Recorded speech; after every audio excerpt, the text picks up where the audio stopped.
یقین ایک نور ہے جس سے انسان منور ہو جاتا ہے۔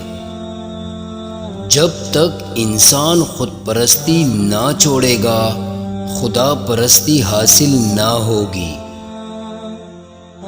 انسان کو دریا کی طرح سخی، سورج کی طرح شفیق اور زمین کی طرح نرم ہونا چاہیے۔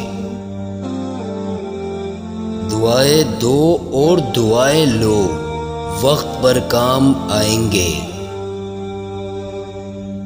جس نے جھوٹی قسم کھائی اس نے اپنے گھر کو ویراں کر دیا۔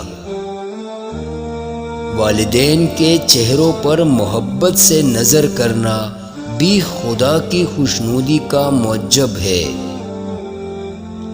اگر خدا آنکھ دے تو ہر راہ میں اس کے سوا کچھ نہ دیکھے، جہاں میں جس کو دیکھے اس میں اس کی حقیقت دیکھے، کیونکہ ہر ذرہ خاک جہاں نما ہے اگر دیکھا جائے تو۔ یہ شقاوت اور بدبختی کی نشانی ہے کہ انسان گناہ کرے اور پھر امید رکھے کہ بخش دیا جاؤں گا۔ نیکوں کی صحبت نیک کام سے بہتر اور برے لوگوں کی صحبت بدی کرنے سے بدتر ہے۔ بد کردار انسان بے غیرت ہو جاتا ہے۔